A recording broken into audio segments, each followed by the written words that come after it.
This is Scott Welch, Muscle Insider Magazine. We're here with the Vanilla Gorilla, Drew Peters. How are you doing today, Drew? I'm doing great, my friend. How about yourself? Good. Hey, listen, I want to bring it back to the first time I met you was actually at the VPX booth. I think it was the Olympia or the Arnold, maybe in the Arnold. And I just couldn't get over the fact that you had this strong science background. And obviously, you're totally jacked as you're even bigger now, obviously, than you were then. Take me through. I mean, it's a very rare combination of having the academic and being able to hang in the weight room. Take me through your academic background before you got into the supplement industry. Okay. Interestingly, I don't remember if it was either Arnold Expo or it was actually the VPX headquarters itself, an infamous meeting room at VPX. I think it was one of the two, but I digress. Actually, most people, it's funny you mentioned that because Expos, especially the supply side, where you and I last actually met up, it's been a long time. I get a lot of odd looks. I don't exactly look like somebody that works on the ingredient side. Most people think I'm lost and should be at the Olympia Expo instead, so like that. But background-wise, my undergraduate actually is at Wayne State College in Wayne, Nebraska, not the one in Michigan. I was a double major in exercise science and dietetics, and then moved on to a master's degree in exercise science with emphasis physiology, kinesiology. There's between that or biomechanics, but I just went more of that route because at the time, it was more on the strength conditioning side as D1 strength coach for men's, women's tennis, women's swimming and diving, and men's soccer. Those are my teams I was the head strength coach for. And it just kind of worked synergistically. And then at the same time, I was also working in what I do now on the dietary supplement side of things. When I co-founded supplementreviews.com back in the day, don't even bother looking it up. It's nothing what it used to be. It's not even a shell of what it used to be. But I've been in the industry for a minute. So, interesting background compared with what we do now, and led to how you and I crossed paths, my friend. Okay, so then you leave there, and then did you start supplementreviews.com at that time, or were you already working deep into the supplement company formulations and work that you do there? Actually, that was something that I happened to come across and became a massive part of when I was an undergraduate back in 2008 with a guy that found the web domain, and I was, dude, there's so much potential here. You're missing a lot of things. It's kind of grew. But then actually I got out of that and went into consulting and R&D almost full time. Around 2015, I walked away from supplementreviews.com and went full bore 100% into the R&D and brand side of it. And was that with VPX? Yes, and the first stop, of course, is the infamous VPX. Most people know as Bang Energy in this day and age, where you and I crossed paths. Had a tenure there, and then worked as a consultant for a bit, kind of back behind the scenes, and then reappeared on the scene at the great company ProSubs as the director of scientific affairs there. Had a great 2 years there. We did a lot of cool innovation, worked hand in hand with my dear friends, mentor, and longtime friends, David Sandler, the infamous Sandman. Had a brief stint at GAT as an opportunity to come in and do some work on the brand, but then I got pulled away from that relatively quickly when the opportunity to relocate back to sunny South Florida arose when I was at Dragon Pharma, director of scientific affairs, and then shortly after, chief science officer. And that leads us to where we are now, and you and I cross paths here today. Recently, as of December 1st, I'm the VP of Science and Supply Chain at the rapidly growing company Alpha Lion. That's amazing, because I've been watching their formulas. They've always got some really cool, innovative ingredients, and they're very quick to get on trends. When you see a new ingredient, you hear about it, it's not long after that you'll see them come out with it. So to see you join that team and bring all the experiences that you have will be exciting. I think there'll be a lot of people that are going to be checking out the new stuff that you guys are going to be working on. Okay, so we're going to talk fat loss. Now, obviously, no supplement will work unless you're following a good diet and an exercise program. I mean, we're really talking about the supplementing some of the foundations to get you there a little bit quicker, or maybe make it a little bit more efficient so that more fat is lost, less muscles lost, et cetera, et cetera. But let's take this through. I want to start with, obviously, caffeine. Tell me a bit about how caffeine helps people lose fat. Well, most people, I always like to note of this, is it's the most widely consumed drug in the entire world. A lot of people, they don't think that, caffeine is a drug, but it is in fact. technically a drug in the methoxyline class. It's a central nervous stimulant. There is some interesting pathways which it works. The main thing in terms of how it's going to help people in terms of fat loss is going to be on the cognitive side, because you start dieting, calories get dipped, you're just dragging, and from the mental focus side of things, helping basically stay more alert by acting on adenosine receptors to increase alertness and state of wakefulness. It kind of offsets those the dieting fog, the cardio blues, all type of stuff. So therefore, you're going to be able to better maintain, of course, the diet plan you're on, push harder during your cardio sessions, as well as, of course, your training sessions, so on and so forth. And interestingly, there's also data that it can help you train more intensely from anaerobic performance, especially when it comes to muscular power output.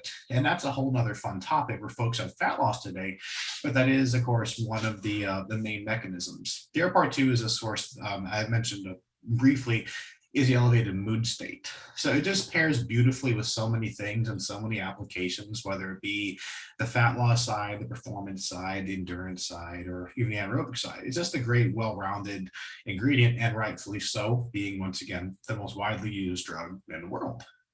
I haven't seen too many fat burners ever in the history of supplements do well in the marketplace without including caffeine. I mean, we've had Relicor didn't have caffeine in it, did very, very well. But next to that, there hasn't been too many. And even if it's giving people that energy that they need to get off the couch and kind of get, go and do something, or curbing their appetite, you definitely have to have that in any fat burner that's going to be successful these days. And pre-workouts, I mean, obviously, which is a whole other topic that we are going to get to talk to you about. Okay, now take me through Yohimbe and Yohimbine, because obviously, first of all, what is the difference between Yohimbe and Yohimbine? Because I see these used interchangeably on social media. Well, typically Yohimbine is like the acting compound in Yohimbe. It's what binds the receptors. And first and foremost, backing up a step, one thing I do want to mention was just directly Yohimbe with caffeine. The reason that it's so popular is because people like things that get feedback on when it comes to, like, say, a thermogenic or pre-workout, something they can feel. And you take something that may have amazing effects to it for fat loss and or testosterone, amplification or hormone optimization or muscle protein synthesis, you may not necessarily feel it. So obviously, to get that immediate feedback, people like things that make them feel good, that have a good response, and or they can taste. So taste and feel are the two biggest things receptive wise, which leads us to Yohimbe. This stuff can be hit or miss for some people. Some people don't react as necessarily well to it. It's a great ingredient, but it does tend to give some people out there anxiety.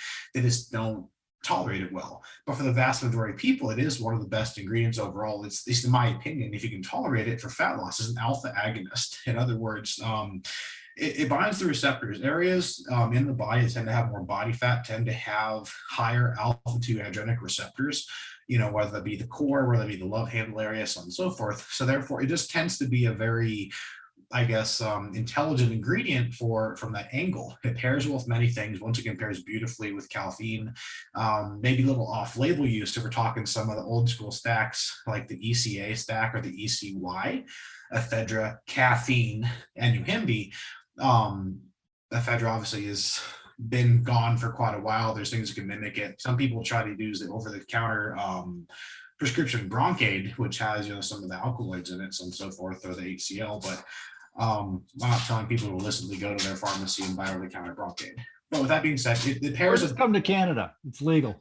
You don't have people that are. I actually got some shade for this on a YouTube live or a live podcast for talking about wanting to have nice things, because it was Corey Stringer of the Minnesota Vikings back in the day. I think it was 2004. The guy was severely overweight, had, I'm pretty sure, heart condition, dehydration. There was an NFL training camp, and unfortunately, he had a heat stroke and passed away. And they traced it back to, he was taking ephedra, and that's one of the things that kind of got ephedra nixed here in the United States. I don't mean to hijack him talking about ephedra, but it all ties hand in hand.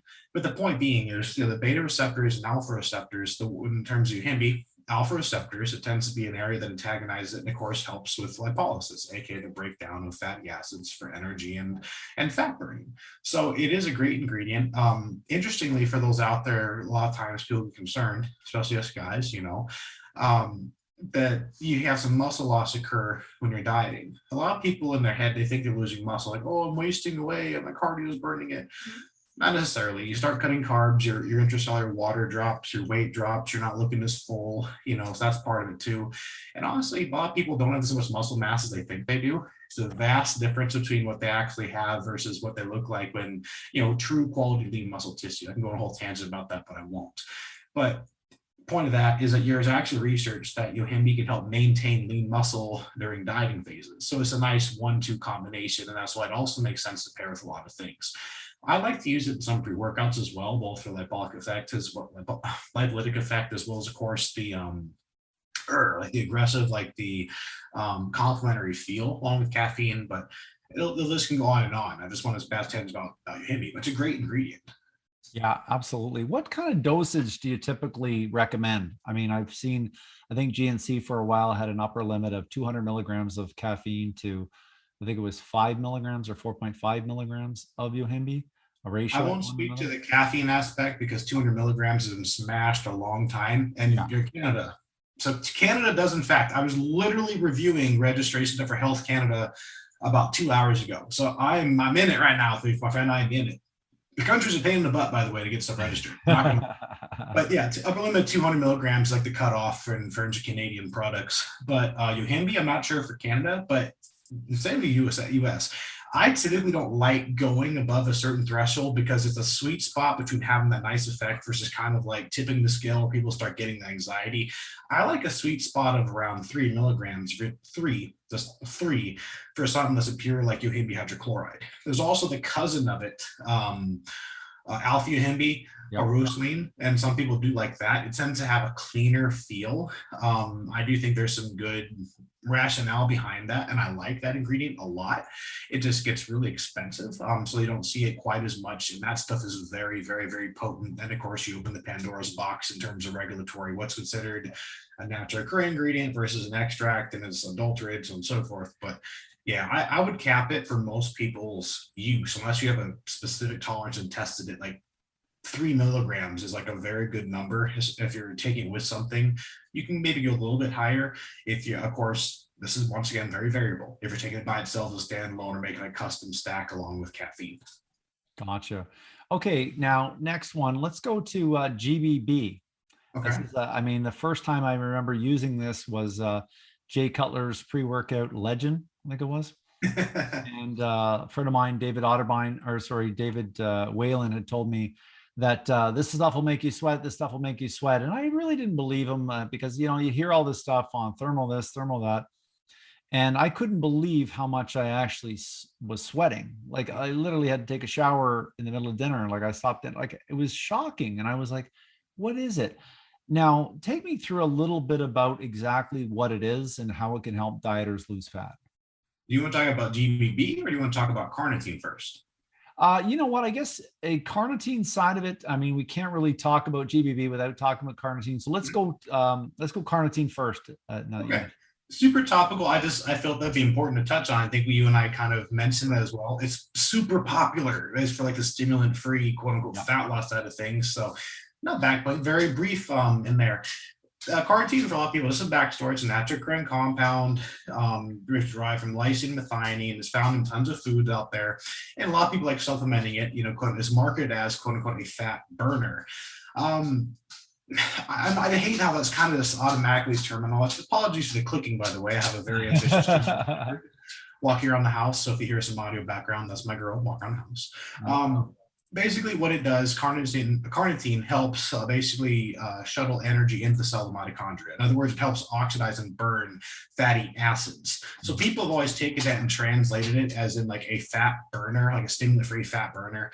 I do feel it can help in the process, but I do think it's a little bit overstated in terms of exactly what it does, at least in my opinion. I don't like to go down that rabbit hole saying, oh, injectable L-carnitine works better. But once again, for the scope of this podcast and general population, I'm not going to tell people to inject carnitine. Of course. Don't go to your GNC, buy a bottle and start injecting non-sterile liquids. Horrible idea. So just have to disclaim that. Okay. So that being said, as science evolves and new things cool come out, that leads us to GBB, gamma bacterial betaine. In other words, that is spot on. The very first time somebody asked me about that, and I'd heard this several years ago, this stuff is also known as super carnitine. And like some people taking the product, like, what the hell is in this that I sweat so much? It's just a carnitine. And there's a certain brand out there, I don't know if they make it anymore, but they had a carnitine product. They're like, oh, I sweat more than this carnitine than anything else out there. I think it's the grains of paradise in it, which we will talk about. When I look at the label, I'm like, no, that's the GBB. So basically what this stuff does, it's a carnitine precursor. In the simplest way of putting it, the body converts it via an enzyme into carnitine in the body, encourage it to increase and make its own carnitine. There's actually some data on it that it can actually nearly double the plasma carnitine levels following the ingestion of it. And it has also possibilities for nitric oxide production. I wouldn't take it for a pump necessarily, but the main thing this shines at, especially like a pre-cardio application, I had it in the thermogenic at Dragon Pharma in my dry up. It works beautifully, and I have it in some things. Of course, an alpha line, it's in there. We will continue to use it. It's awesome, but it makes you sweat like pardon the French, it sweats like a fucking whore in church, if I can say it on the podcast. I have some other good analogies for it, but I'll keep them PG for the show. It makes you sweat, and it's almost uncomfortable. Funny side story about that, when I have ingredients on hand, I get requests from some of my friends to, hey, can you make me a good pre-cardio stack? I'm like, well, yeah, what do you want? I just want to sweat. I'm like, how bad do you want to sweat? Like, I don't care. I can't sweat for anything. So I'm like, okay. So I got a request for it, and he said, oh, you can't make me sweat. All right, cool. So 50 milligrams of GBB later, along with 80 milligrams of grains of paradise, 3 grams of carnitine, 600 milligrams of alpha GPC, and at that point, 300 milligrams of a high potency ashwagandha called Nuganda. They felt great, and like, dude, whatever the hell you put in that, I couldn't stop sweating. I did my cardio, did 45 minutes. I showered. I went across the street, I worked near my gym. I sat at my desk. I continued to sweat. It got uncomfortable. I had a cold sweat. I sweated through a shirt. I changed my shirt. I still had a sweat. I changed the shirt again. And now I'm just cold and uncomfortable. I feel like I need a fan, but a blanket. So it just went down the list there. It will make you, as you alluded to, sweat like nothing else out there. So it's very exothermic. It's a fun ingredient, but you got to kind of take it easy until you understand your tolerance. So it's an exothermic reaction. That's the explanation as to how it's actually causing this heat production. Mm-hmm. And as I said, if the dimension makes you sweat, it's no joke. But it's some really cool stuff. And that is actually my personal favorite ingredients, especially for training. If you really like a good sweat going, like if that doesn't make you sweat, nothing will. You just don't know how to train. Yeah, exactly. Okay, and then how about what are your feelings on Synephrine? I see that in a lot of fat burners that are out there. It's not as popular now. Ephedrine isn't in the US. I think there's a few states that can still sell it, but you won't see it in finished fat burners for the most part, unless it's the alkaloids have been removed, which we've seen Mao Wang sold that way. What is your take on Synephrine? You'll see quite a bit of Synephrine these days, actually. It's just there's different stipulations of how it can be used. It's really cool from the one aspect of it. The branded version of it is known as Advantage Z or Kinetic. I've seen the branding go both ways, or just bitter orange extract, so on and so forth. The main key with that one is there is some cool things that doesn't increase blood pressure or heart rate. So it does to pair well with certain things out there to complement the other things in the stack. One of the main stipulations I'll keep with this one when you see it or don't see it is that up to a certain percentage of the extract, especially things like Amazon or Canada, once again going through their process there, above a certain percentage, and it depends on the vendor, it can't be outside a certain percentage of synephrine content for the material, or it's considered adulterated, as if it's not naturally occurring. Like, for example, if you have, say, 100 milligrams in one serving of it, and it comes, okay, you have 200 milligrams of synephrine of, say, bitter orange extract with 50% synephrine content, you can't use it because the percentage is considered too high, it's considered adulterated. So you can't use 200 milligrams to 100. However, If you use 25 or 20% material to achieve that same 100 milligrams, okay, then that's completely fine to consider, non-adulterated. They're seem less concerned with the amount compared to what is the source of it that the synephrine is being derived from, at least is one of the main stipulations I've seen, especially on the Amazon, especially in Canada, and some of the other regulatory bodies. I know GNC and Vitamin Shop are clamping down on that too, in terms of what's considered like non-adulterated. So, I mean, for the audience out there, I mean, let's talk a little bit about this, because Sean Wells touched on this in a previous podcast that we did with him. But what the raw material suppliers are doing from India and from China and different parts of the world, but those are the main hubs, are selling almost like a less active, cheaper version of an herb, or in some cases, like we'll talk about with the grains of paradise, where they are actually selling just a ginger that's been spiked with the 6-paradol. But so in this case, the government regulatory bodies want to make sure that it's the same source as found in nature, which would have a certain percentage of active ingredients. Is that not correct? That's correct. It's the same rabbit hole you go down with. Just because something is found in nature, that's one thing, pre-déchet, natural occurring ingredients, so on and so forth. But then this is a hot topic on some other times I talked about. People will get it, like going back to DMAA, for example.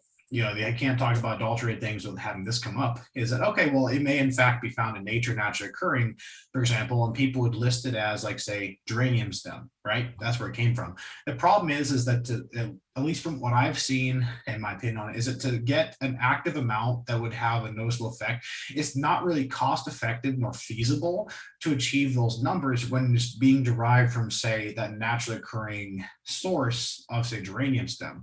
In other words, what was happening, and this can be a perfect example of this, is that they would list the extract, like the naturally occurring source of it, but then instead use a synthetic version. So therefore it's loophole, it's still not right, it's flat out wrong, but the loophole be, we're using this ingredient, it's a synthetic source, it's cheaper, it's more potent, so on and so forth, but we're listing it as a naturally occurring extract level. That's where the big stipulation, the big issue came from, and that's why we can't have nice things, because people are doing sketchy shit like that.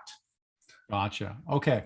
Now we're going to get into some of the other exotic companies. I mean, I'm really pleased with branded ingredients. I like the fact that there's accountability on the raws. There's somebody that you can call if you want to see where is this coming from. And right now, with the supply issues the way they are, it's really difficult for even the supplement companies or the contract manufacturers to get supply. So there's a lot of this buying on spec, and people are buying it where it's take it or leave it. And if you don't want it, then somebody else will take it, or you have to prepay for it. And so it's almost a buyer beware. And I feel like now the brands that if you want to make sure that your formula has the kick that the original formulator intended, you want to look for those branded ingredients, because then you can ensure that if it is this particular grains in paradise, then I'm getting the exact alkaloids that are found inside the herb that was based on the research, not necessarily just the cheapest grains of paradise I can find. And the consumer now has a bit more accountability. And we're seeing companies, obviously Alpha Prime, there's a number of companies out there. Glaxon's doing a great job with this, and some of the other companies now coming over there and using brand ingredients. What is your thoughts? Because the first time I ever heard of grains of paradise was by you, and that was when you were at VPX. Take me through grains of paradise. What is it? How does it work? Okay. Specifically, one I'm talking about here is the CaloriBurn GP by NMB Nutrition. They've done the most that I've seen on grains of paradise. So just wanted to foray that. Of course. CaloriBurn GP, I was Sandler and myself were the first to market with this when this first launched back in 2019. Specific version of it we had in our Dr. Jekyll Stim Free. And this is one of my favorite ingredients across the board. I use it in a lot of things. It's in my Venom. It's in a lot of things at Alphaline, which I already formulated with. We'll continue to use it because it works. It's an awesome fat burning ingredient. So both with CaloriBurn GP as well as MitoBurn. One thing we need to touch on, it's important to understand, is typically people think fat in the body, they think of like white fat, white adipose tissue, the visceral fat, and subcutaneous fat, the fat that's of course just under your skin, the jiggly stuff everybody, everybody has, too much of, eat too many pies and so forth, right? But the thing that's important to understand is that there's two types of fat in the body. There's white adipose tissue and brown adipose tissue. White's typically just a stored fat. It's not metabolically active. It basically is just stored fat. It's unsightly. It causes just of course this stuff you think is fat, and it's also the visceral fat you find in your organs, which is actually the dangerous stuff. Okay. On the other hand, there's brown adipose tissue. Those are more smaller adipocytes that are metabolically active, and they can be activated by cold shivering thermogenesis. In other words, like it's metabolically active, it can increase your basal metabolic rate, and it has some really cool, of course, properties where it helps your body metabolism burn fat. And that's where things like the CaloriBurn GP come into play. So in other words, it's been around as a spice that's been around for years and years and years and years and years. Known as food things, grains of paradise, alligator pepper, Aframo meligueta is the botanical name for it. And it's from the ginger family. There's a lot of cool actives in it. But of course, 6-paradol and the 6-gingerol are the two main components that have a lot of these effects that we're interested in from sports nutrition. I mean, it packs a lot of punch. They even have some data that's still undergoing more for the research, understanding mechanisms for lowering blood pressure, overall, basically, helping sustain cognitive health.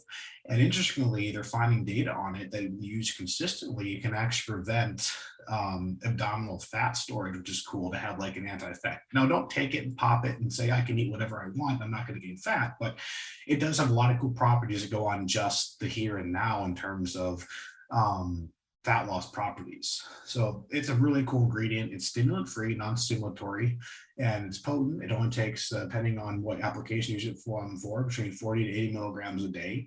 It's cost-effective, and the only downside to some people who use it in, like, say, a liquid application, it is a pepper. It is spicy. So some people aren't a fan of it, and in that case, you're off taking it in like a capsule form. But it stacks beautifully and has a lot of cool effects. But that's kind of an overview on the CaloriBurn. Yeah, NNB actually has a sprayed version as well that's got it's microencapsulated that sort of helps that spicy piece of it not sort of come out and give you that at the back of the throat feeling. But one of the studies I was looking at, they actually burned 100 more calories daily higher than the placebo, and they lost 250% more visceral fat, to your point. Now, we're not saying that you should be using this for spot reduction, but it's just nice to see that they've sort of seen that this can have a body fat loss that was measured in that particular area.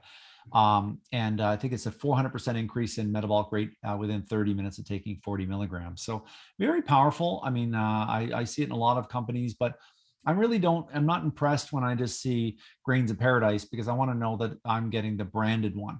Because, as Sean Wells has tested it, NNB has tested it and saw ginseng spiked with 6-paradol. And if you're just testing with that one of the 4 active ingredients in it, then you could assume that the rest of it's in there, but it's not. It doesn't necessarily guarantee that. You have to test all 4 and make sure that they're at the exact ratio that was found in nature. And then that was actually what the studies were done on, was on that, not specifically on the 6-paradol. So, okay, going through this, what about ZinjaBurn, the dihydrozingerone, or DHZ? I understand that this is extracted from ginger, and it has some glucose disposal agent properties to it, helps to cut hunger a little bit. What can you tell me about this popular ingredient? Actually, not so popular, but a quite effective ingredient. Not popular yet. The main reason it does take a decent load in terms of application to get like the efficacious dose to support my research. It's not outrageous. That's like 4 to 500 milligrams depending. And quite frankly, very frankly, anything ginger based or turmeric based tastes like shit. So you kind of have to put it in a capsule. I would not even bother putting this in a powder. It would just be horrendous flavored. I've worked with some things like this and it doesn't mask well. But back to that, in terms of inflammation properties, as you mentioned, anti-diabetic properties, and overall just metabolic health profiles, it's a really cool ingredient. It's growing in popularity. I believe I wrote an article about a year, maybe half a year ago, when this kind of came out, kind of covering the background of it there. I'd be happy to, of course, send it over. If you want to link to it, you can. I'll link it. I'll include in the link. It's a really cool ingredient from that standpoint, just overall metabolic health and a lot of cool properties. It attacks some different angles, kind of like goes after some of the pathways that most people don't commonly think of in terms of fat loss or metabolic health, but it's well worth looking at. It's just I feel there's a lot of people that most people don't quite understand just how it goes about those pathways. So it's just hard to market to a certain degree. It's not as trending yet. I do feel that is going to change. And hopefully with some of the formulation we're working on, it may or may not be wink in there to kind of bring it some more popularity as time goes on. Absolutely. Now I'm going to bring another one up now. And because you really can't talk about losing fat without getting into keto. Keto always kind of comes up as a method. And one of the most popular ingredients I see out there is obviously MCT oil has been around for a long, long time. We went over that to death. But sort of refining that, one of the biggest scams that I saw, and I really didn't know that this was happening this whole time, but I didn't know that MCT powder had a huge portion of the powder was actually maltodextrin.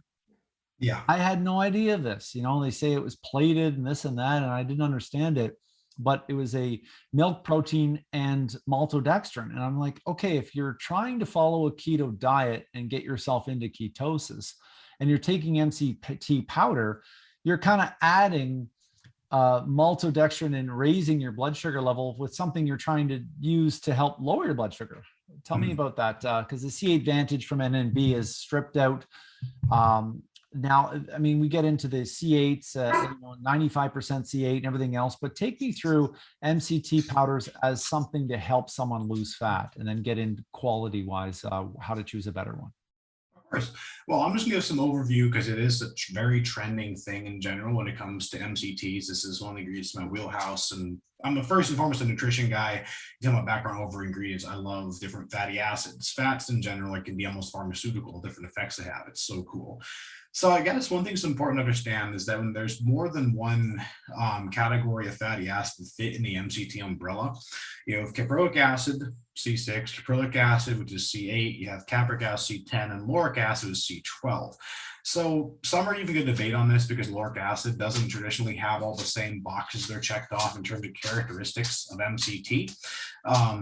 It does have properties of like the medium chain fatty acid, so on and so forth, and long chain, but it technically doesn't fit like the definition per se. So with that being said, there is different components to it. The C8Vantage focuses specifically on the caprylic acid, the most metabolic active one. I'll talk about that in a second.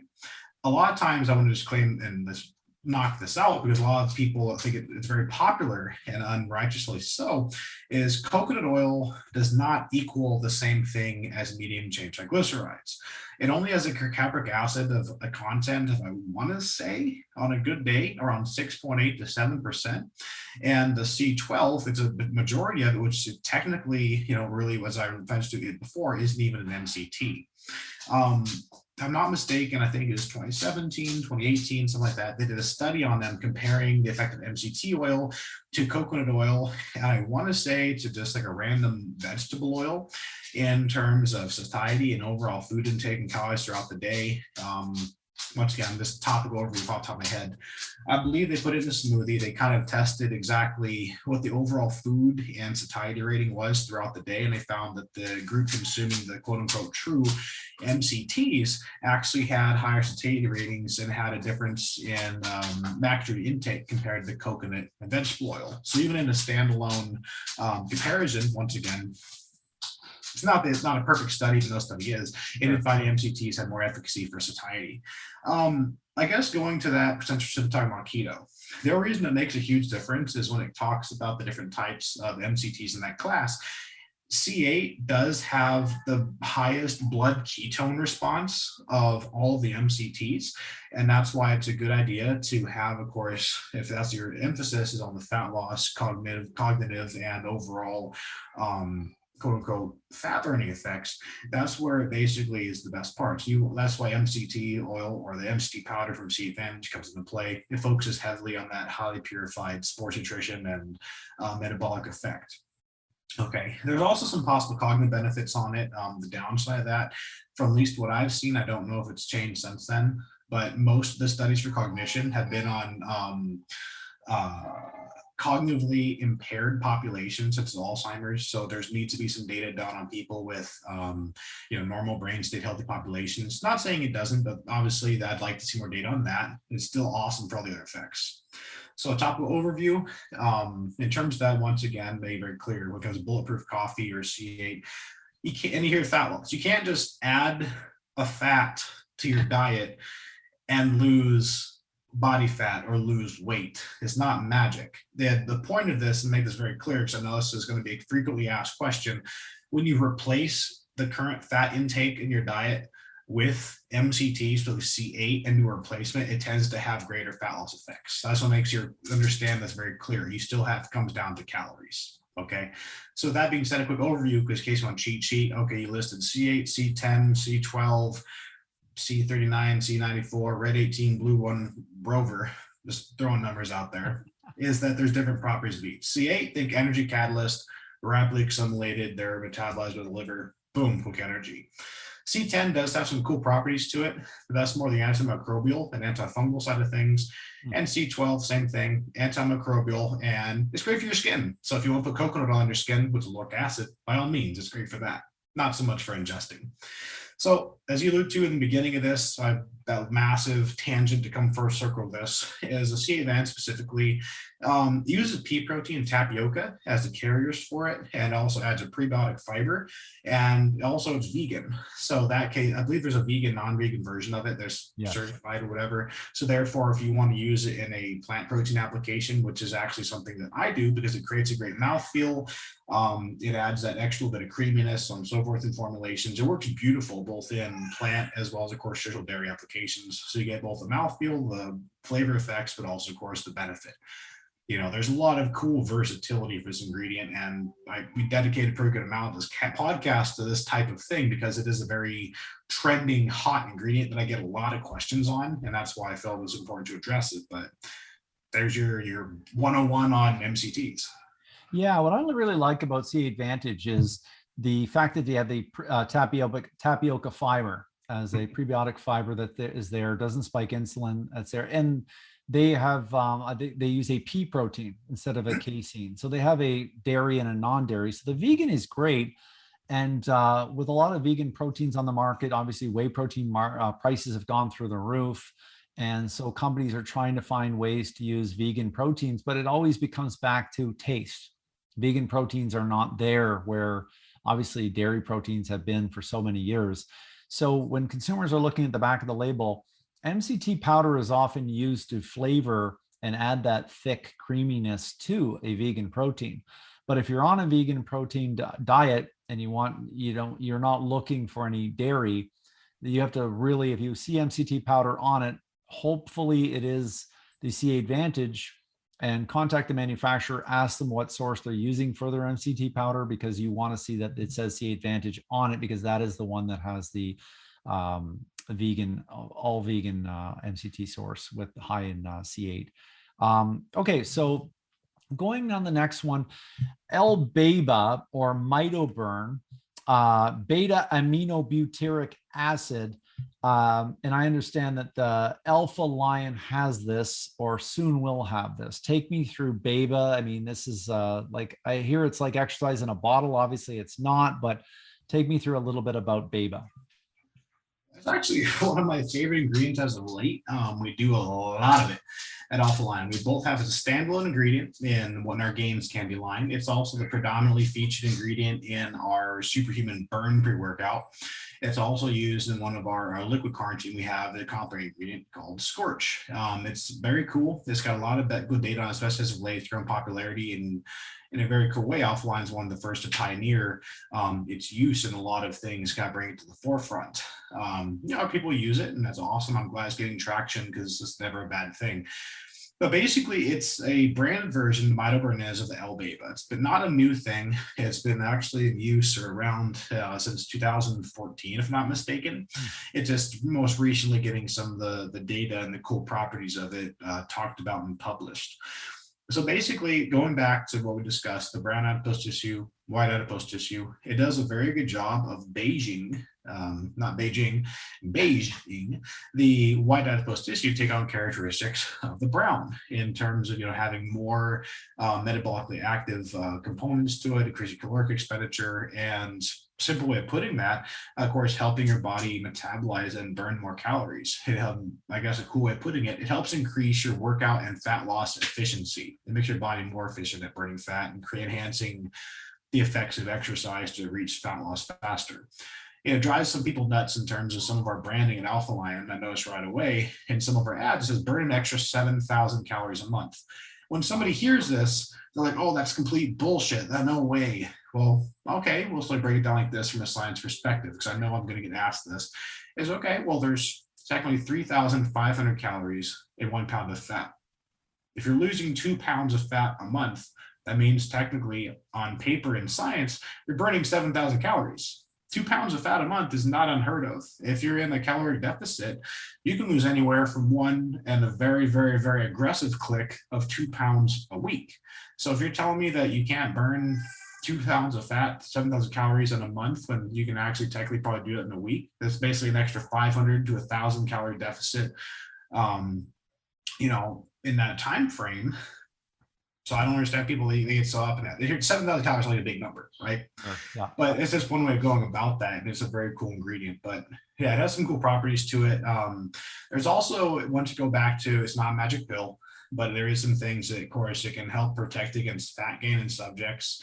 And by affecting leptin levels, which is cool. Leptin, ghrelin, the hunger and the satiation hormones and so forth. So it wears many hats, and there's even properties on it that can help with blood glucose management, but that's not the primary purpose of it. This is really cool from top to bottom, a lot of cool science, and that continues to grow in the body of research. So there's a D and L pair on this, a racemate mixture. So you're obviously wanting to look at having the L version of this, not the D version, or just a blend of the D and the L. The L is the one that's more biologically active. Correct. Excellent. That's exactly spot on. Same thing with like different versions of ketones. There's ketone salts, ketone esters, so on and so forth. When you go back to things like that, the form does matter in terms of how metabolically active it is, or even the MCTs, what specific strain, or what, not strain, chain of fatty acids are we looking at here. So that makes a huge difference as well. Excellent. Okay. Berberin and dihydroberberin. Obviously, GlucoVantage dihydroberberin is the more active, more highly absorbable version of this, and berberin digests into dihydroberberin. So take me through a little bit about this for us. Okay. Berberin is a really cool ingredient across the board for a lot of things. I guess a little bit of side note, side story, so on and so forth. A lot of times you guys get into, like, girls too, especially in the bodybuilding world, they go into an off season, they start eating large amounts of calories, pounding carbs, so on and so forth. When your body fat starts to increase, or you're eating tons and tons of carbohydrates over time, insulin sensitivity decreases. This is important because a lot of times you'll say, oh, you're okay, if I'm bulking, if I'm putting on fat, oh, it's not a big deal, I'm still gaining muscle. That actually does play a large role, because over time, the higher body fat gets and insulin sensitivity decreases, not only are you obviously not putting on more fat than necessary, but it also makes it hard to gain any muscle, where excess calories and higher amounts of glucose tend to be stored as body fat versus preferentially shifted into being used as fuel or stored as glycogen. So where dihydroberberin, or berberin in general, comes in is that there is data at like 1.5 grams of berberin hydrochloride that it actually has comparable effect to prescription drug metformin in terms of increasing insulin sensitivity. The downside of this, though, in terms of berberin HCl at that large dosage, is that it can cause gastric upset. So people they get gassy, they just get upset stomach. Says the HCl component of it, it just doesn't work as well in application, even though it looks good on paper. So where dihydroberberin shines is it has 5 times the potency of berberin hydrochloride. Therefore, it takes 1/5 of the dose to get the same amount. So rather than having to take 1.5 grams, the equivalent amount of 300 milligrams, the math in my head is correct, you get that same cool effect with having, significantly smaller dose. It's also nicer from the application in terms of capsule size, frequency in terms of dosing, and it is a more expensive ingredient compared to bourbon HCl, but then also the cost and use for how much it takes to achieve the same effect, you end up pretty level. But it is very cool from that aspect. There's a lot of cool properties to it in terms of course, increasing sensitivity. Some people use it as a glucose disposal agent, which is the purpose of it, for preference. It drives me nuts. People think they can take it for a cheat meal or, off-plan meal and that magically everything won't be stored, but they can help with those type of aspects of blood sugar management, so on and so forth. But it does a lot of cool things in that regard. So it is a very cool ingredient from that standpoint. Excellent. So Alpha Lion, what else are we going to see? I mean, obviously you've covered so many different ingredients here and there's so many more, but what are the future that, what can fans look forward to with Alpha Lion now that you're there? Obviously we've seen what you did with Dragon Farm and Dragon Pharma, sorry. But the Alpha Lion, what are we going to see from you? Well, right now, literally a week in as of today, the big emphasis will soon be releasing a thermogenic, a Superhuman Burn in capsule form. It will be featuring, of course, the MitoBurn as well as a CaloriBurn GP, as well as a few other very cool components. We will be revealing a proprietary, in this case, it's not a blend, but a proprietary, I guess, ratio of immediate, extended, and delayed release caffeines, which are going to be putting across the board. We've been working very closely with PLT Health in terms of Zoom XR technology for having a great caffeine feel to go along with the fat burning effects. Once again, we're not going to disclose the ratio. We will disclose the total caffeine content, but the ratio of the caffeine to get that nice, smooth energy peak, which will be, we could do a whole other segment on this for the feel. It will be the emphasis. So the stim version of the thermogenic will be dropping very soon. And then of course, from there, we're doing a tweak, an update to the pre-workouts across the board. Both the flagship pre, the extreme version, a very cool, at least in my opinion, nootropic version of the Superhuman Pump, which I'm actually probably most excited for. And we will be adding a new wrinkle in terms of a different category of pre-workout that I haven't seen a lot of done, more for the athletic side. So I won't reveal the bells and whistles there, but there will be some very cool formulations coming out in that regard. Aside from that, we've had some very long and detailed pipeline meetings for what we'll be working on next, but that's initially in my first week here what the emphasis has been: getting our hero products ready, focusing on, of course, what we're known for, the fat loss, continuing innovation, driving there. But then, of course, there will be some very cool things we do not have yet and that haven't been addressed in the industry, kind of added to our stable per se, in terms of growing the science side of the brand. So I'm very excited about that because we move very quickly. We're already, once again, knee-deep in formulation a week in, but sometimes you don't strip down what works. You continue with the successful things, but then you put that next level of things that, it comes down to how many different ways you formulate a pre-workout, right? Sure. And it gets very repetitive. However, I do feel, even with that being said, and what we can and cannot use in this ingredient, I think will bring some very unique and cool angles on these new pre's we'll be launching. So I think that'll probably be the thing to be most excited for next. And if Alpha Lion is have somebody working on their NPNs, we are going to see your product line in Canada sometime, which will be yes. That will be seen whether it'll be the same version or may have to make a specific version for our friends up in Canada, because you guys are kind of a bit of pain in my ass, but I don't mind because we'll make you guys some amazing products with what is allowed in. If not, we're just going to have you get like a 98 Ford Taurus and load up the trunk and they can buy it directly from you. We'll find it a way. There you go. Okay, Drew Peters, I mean, I've seen your blog you've been keeping on Medium, some phenomenal articles that we'll include in the link. Where can people follow you on Instagram? Straight up, Vanilla Gorilla Drew. Very straightforward. You start typing in Vanilla Gorilla and the D, and that should be one of the first ones that pop up. If you have questions, guys, feel free to hit me up with a message. I interact with people all the time. I'm always happy to help. I do live Q&As.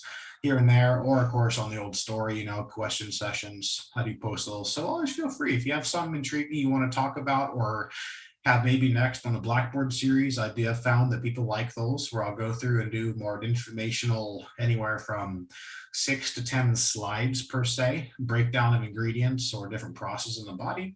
Hit me up with some suggestions. It may be the next featured thing to learn some fun stuff. Awesome. Thanks again, Drew. Appreciate it. Of course. Anytime, Scott.